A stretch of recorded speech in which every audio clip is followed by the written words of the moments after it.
Alright y'all, welcome back to the channel. I have been waiting all day to make this video so I can come here and give you guys my rundown of what I think of the 2023 NBA trade deadline. I don't want to waste no time. I hope you guys enjoy this video. Don't forget to like, comment, subscribe, and let's get straight into the content. Some trades are more significant than others, so if I don't spend that much time on the trade that your team made, I'm so sorry. The trade was itty bitty. I'm not spending that much time on it. And I think it's only fitting to start off with the biggest trade of them all this whole entire deadline. Kevin Durant went to the goddamn Suns. I'm not going to sit here and say that I called it, but I kind of called it. The Suns and the Mavs, I need a playoff series between them. But we're not here to talk about hypotheticals.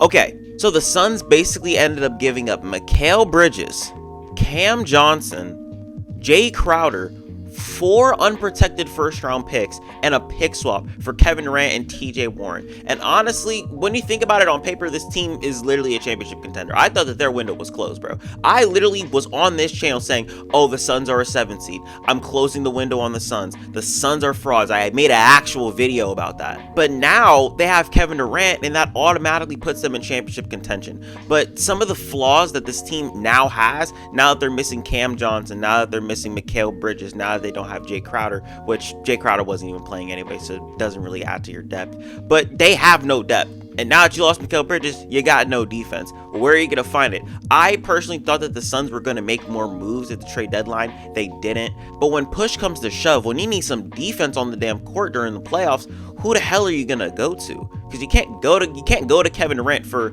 elite defense.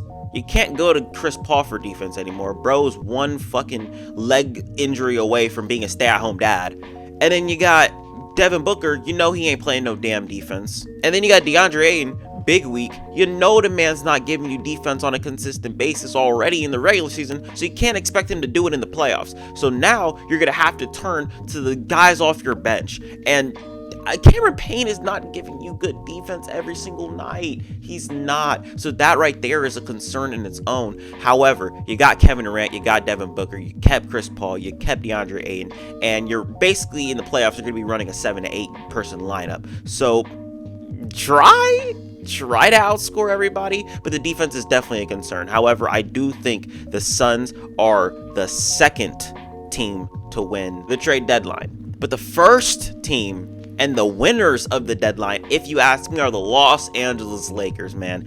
I literally said that Rob Pelinka needs to hold his promise. I said that on this channel. You guys can go watch that video if you want. I said that Rob Pelinka needs to hold his promise and trade those goddamn picks. Out of everybody that he got, I'm talking Mo Bamba. We're going to talk about all this. I'm talking Mo Bamba. I'm talking D'Angelo Russell, Jared Vanderbilt, Malik Beasley. Out of all the guys that he got, he only gave up that one 2027 first round pick, and he still got 2029. That right there is impressive. So the Lakers ended up getting D'Angelo Russell, Jared Vanderbilt, and Malik Beasley on their team after giving up just 2027 first-round pick in Russell Westbrook.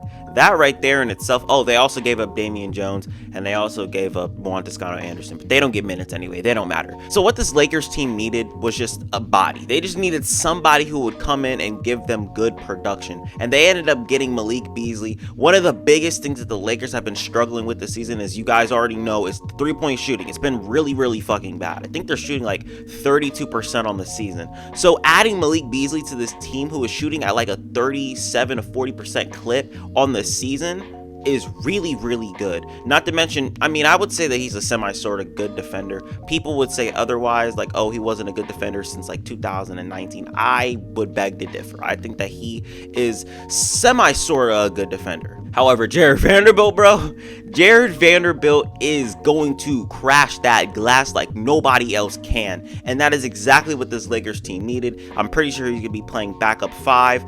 Perfect. Absolutely perfect for this damn team, bro. However, do not play this man with Anthony Davis because he cannot space the floor. He cannot shoot. He cannot score. He's just not really good on the offensive side of the ball. However, on the defensive side, he's kind of elite. Okay, I'm not going to say elite, but he's really good. He's really good. I also do believe that the Lakers getting these 3 guys on their team from this trade is better than getting Kyrie Irving, because you don't know what you're going to get with Kyrie Irving, considering that he's on the final year of his deal and you don't know if he's just gonna go ahead and walk. Not to mention, he is going to be so damn expensive when it comes to free agency, and some of these guys, all you gotta do is just you can sign D'Lo on cheap. He's on the last year of his deal. I don't know about Malik Beasley. I don't really know Malik Beasley or Jared Vanderbilt's contracts, but I feel like you would be able to get them on less money rather than Kyrie Irving asking for a full max. You know what I'm saying? I truly don't think that the Lakers legitimately have a chance to do anything this season.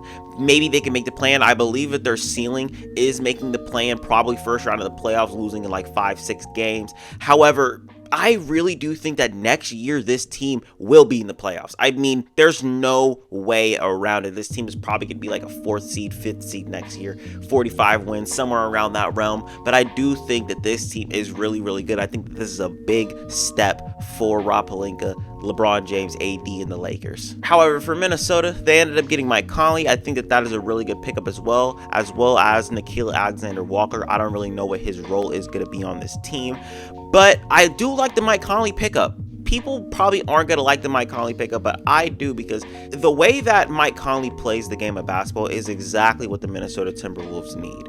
The floor general, facilitator, who's going to come in here and not take shots away from Anthony Edwards. Absolutely perfect for the Timberwolves. Not to mention, he already knows how to play with Rudy Gobert. I mean, damn, he played with him for like 5 seasons in Utah. So now you just bring all that over to Minnesota. I like it. And for the Utah Jazz, they got Juan Toscano-Anderson, Damian Jones, that's 2027 first round pick, and Russell Westbrook, who's probably going to get bought out, and I think he's going to go to the Clippers. I've been right all trade deadline. I mean, I predicted Kyrie Irving going to the Mavs. I predicted KD going to the Suns. So I might as well predict Russell Westbrook going to the damn Clippers. I mean, it will be his best bet. Do not go to Miami. Don't go to Miami, bro. Bam can't shoot. Jimmy can't shoot. You got no spacing. You're going to be in the same goddamn situation. But let's move on. One of my personal favorite moves at the deadline, because this trade just holds near and dear to my heart, is Josh Hart going to the Knicks for Cam Reddish. I don't really know the insides and outs of that deal, but I know it's Cam Reddish and Josh Hart. I think that this is a very, very good pickup for the Knicks, and I want to say why. You guys already know that Jalen Brunson and Josh Hart got history. You already know they didn't date. That's not what I'm talking about. They played in Villanova together. They won was it 2? No, Josh Hart was already gone off that team in 2018. But in 2016, they won the national championship together on Villanova with Mikal Bridges. And I honestly think that this is going to work perfectly for the damn Knicks. For the New York Knicks getting Josh Hart, I have 2 concerns. My first concern is the contract situation. He's on an expiring deal. Is he going to re-sign with the New York Knicks? I believe that he does. I don't see why he wouldn't. I mean, you're playing in the Mecca of basketball, Madison Square Garden. Not to mention you're playing with Jalen Brunson. You went to the same college as him. I'm pretty sure that's going to make you want to stay. And I don't think that he would want to...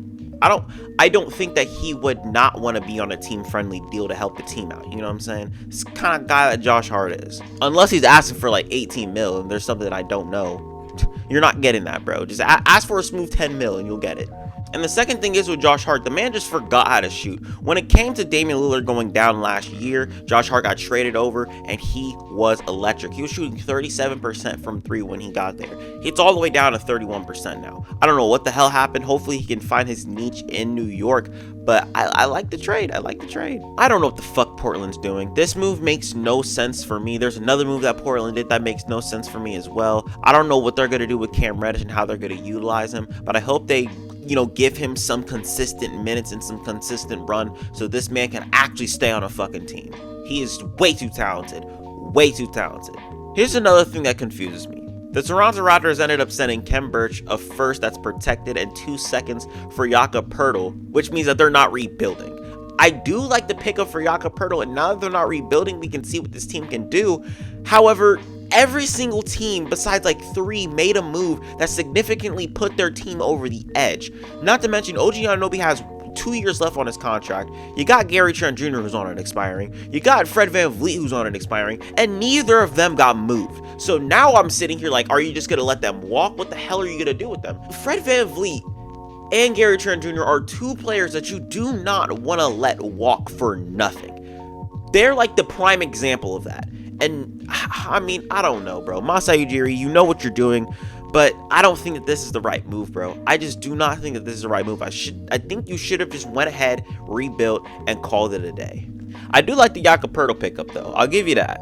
Another Laker trade that happened was Thomas Bryant going to the Denver Nuggets for Davon Reed in I think 3 seconds. Originally, I was just like, what the hell? Why the hell would they trade Thomas Bryant after all that he did for them when AD was down? It turns out that this man, Thomas Bryant, was not happy in LA once AD came back because his minutes diminished, and he's like, you know what, I want out. And Denver, y'all got somebody good, let me tell you. No more DeAndre Jordan minutes. No more. Y'all got a really, really good offensive backup center on your guys' hands. You guys will absolutely love this guy. He's amazing. He's amazing. So there was a 3-team deal that went down between the Charlotte Hornets, the Portland Trail Blazers, and the Philadelphia 76ers. I want to start off with the Portland Trail Blazers because it's making no sense to me. It's making no sense to me. They ended up getting Matisse Thybulle in the deal, and this is that trade that I was talking about that makes no sense to me because you basically just got a Josh Hart 2.0. The man can't shoot. At least with Josh Hart, the man just forgot how to shoot. This man, Matisse Thybulle, can't do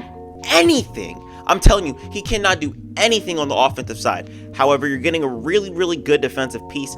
Just hopefully the man can make a corner 3. That's all I'm hoping for this man, Matisse Thybulle. Because if you can't do that, then why the hell are you on a team, bro? Why'd you even make the trade? You know what I'm saying? The Charlotte Hornets received multiple second-round picks for Jalen McDaniels. Let me tell you this, Charlotte Hornets are one of the worst ran franchises I've ever fucking seen. Because you mean to tell me that you traded Jalen McDaniels, one of your best young pieces, before you traded Gordon Hayward, before you traded Terry Rozier? What are we doing? What are we doing? However, I really do like this for the Philadelphia 76ers, man. Y'all got a gem. Y'all got a gem in this man, Jalen McDaniels, man. Let me tell you. The Pacers ended up getting George Hill from the Bucks. I guess, congrats. Welcome back to Indiana. I don't know. Let's move on. Here's one of my favorite trades that went down this whole entire trade deadline. The Clippers. The Clippers ended up getting Bones Hyland for 2 seconds.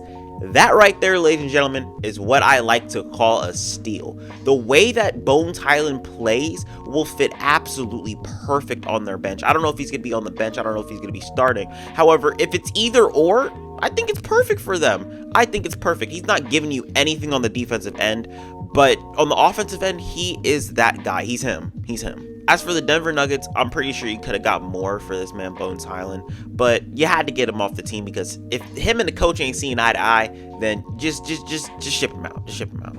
So the Warriors, Hawks, Pistons, and Houston Rockets were all part of a crazy ass deal, and I'm basically just gonna give you guys the rundown of what actually happened. So Saddiq Bey is going to Atlanta. I love that for Atlanta. I don't really think it's a needle mover, but I do like that for Atlanta because the number one thing that they needed was perimeter shooting. Because Trae Young, bro, I don't know why you can't make a damn 3 this season. Hopefully you get better, bro. That's all I can ask. But the Warriors ended up trading James Wiseman back to Detroit, and let me tell you about Detroit. I don't like this for them. I don't like this for them at all. Yes, you got James Wiseman. He's a young player. Congratulations. But you already have Isaiah Stewart. You already have Jalen Duren. You already have Nerlens Noel. You don't need another center. The thing is, with James Wiseman, he's going to get lost in the shuffle again. He's going to be able to get like some sort of run, but it's not going to be consistent.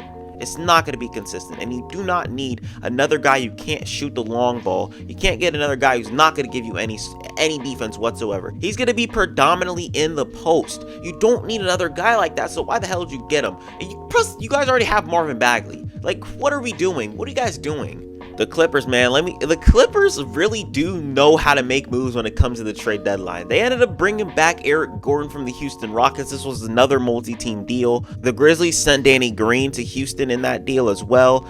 The Clippers are sending Luke Kennard to the Grizzlies in that deal. I think that's really, really good for the Grizzlies. I don't see many people talking about this trade right here, but Luke Kennard could shoot the damn skin off the pill, bro. He a lefty. Lefties know how to shoot. I mean, come on, I'm a lefty. I know how to shoot, man. But Eric Gordon off the Clippers bench, shooting, giving you some good defense. I think that's a perfect pickup because everything that the Clippers did this trade deadline is exactly what they need because they are one of the worst offensive teams in the whole entire league. The Magic traded Mo Bamba to the Los Angeles Lakers for Patrick Beverley. I'm pretty sure Patrick Beverley's going to get bought out. But Mo Bamba on the Lakers, bro? Mo Bamba on the Lakers? Come on, the Lakers are looking decent as hell, man. This is exactly what I'm saying, and I'm about to say it right now. Rob Pelinka and the Los Angeles Lakers are the winners of the trade deadline. Fuck a KD trade. The Lakers were perfect all trade deadline, bro. All trade deadline. They made nothing but good moves. Every single trade that they were in, they won, and they upgraded their team so well. The team that they had before getting Mo Bamba, Jared Vanderbilt, D'Angelo Russell, and the rest of the guys, they were looking horrible. And to flip that team for this, that wins the trade deadline for me. The Hornets traded Mason Plumlee for Reggie Jackson, who's literally going to get bought out. I guess this is a good trade for the Hornets. I don't really give a fuck. They're not slick, by the way. I'm going to tell you guys this right now, so this is on record. They're not slick. I already told you guys that they're getting Victor Wembanyama. I got the script. I already read it, bro. They're keeping Terry Rozier, Gordon Hayward, Kelly Oubre, all their guys that actually help them win basketball games because they're getting Victor Wembanyama next year, and they're going to be in the playoffs next year. Bro, I'm telling you, you guys have to trust me. Trust the source. That's me. But Reggie Jackson's going to get bought out, as he should, because I do not want to see lineups that consist of Reggie Jackson and Terry Rozier, man. So glad that he's getting bought out. And here's one of the more underrated trades of the season. GP2 going back to Golden State for 5 second-round picks. This is the second-round pick going back home deadline, bro. P said it best, man. I just feel like the Warriors needed GP2, and GP2 needed the Warriors. I cannot watch Jordan Poole defensively anymore. I can't. So bringing in this man GP2 alleviates pressure off of my shoulders and off of my eyes, basically. I'm gonna be talking about my Boston Celtics real quick because we ended up getting Mike Muscala. We traded away Justin Jackson and some picks. I don't give a fuck. I don't care because Mike Muscala, he got a clip, bro. Rob Williams already said he got a clip. He's got a clip. He's gonna come back and he's probably gonna take Luke Cornett's minutes, but we can run 5 out. We can run lineups with Al Horford, with Muscala. We can run Tatum, Brown, Smart, and we can run 5 out. That's perfect to me. That's so perfect. We're on 42 minutes and 41 seconds on this video in the recording, and I have yet to talk about Jay Crowder going to the Bucks. This right here is one of those trades where I feel like it's perfect. It's perfect for the Milwaukee Bucks because they were needing somebody to fill in that PJ Tucker role back in 2021. They haven't filled that hole yet. So now that Jay Crowder's coming in, I feel like he's going to give you way more offensively than PJ Tucker would, but I feel like PJ Tucker would give you a little bit more defensively. However, Jay Crowder is still giving you some sort of good defense, you know what I'm saying? But the Brooklyn Nets ended up getting 5 second-round picks in return. And let me tell you, they are stacking draft picks to the goddamn sky. They already got rid of all their goddamn draft capital. So you know what they have to do? The next best thing, they got to get other teams' draft capital. And they're doing a damn good job of that. I think they have like 7 first-round picks and like hella seconds, bro. That's a good stepping stone to your guys' rebuild. Finally, this shit should have happened in the offseason. Damn. God damn, Joe Tsai and Sean Marks, bro. How the fuck you guys got jobs, bro? How the fuck y'all got jobs, man? Let me tell you. Oh, and Darius Bazley is the Sun. Like I said, the Suns needed to make more moves. They didn't really make that many moves after the KD trade, but adding Darius Bazley to your team helps your depth. Josh Richardson went to New Orleans. I think that that's really good for him and the franchise because I love Herb Jones. He's a really good defender. About to be an elite defender when it comes like 5-6 years, but he does not give you anything on the offensive side, bro. In the playoffs, he was shooting at a 40% clip. Now all of a sudden it's like down. I don't know what it is, but I know that he's not really shooting that well because of my eyes. I guess that's all the trades. I was expecting there to be more trades. Maybe I just talked your guys' ear off. But I'm about to get out of here. I hope you guys enjoyed this video. Don't forget to like, comment, subscribe, share with your friends, and I'm out. Peace.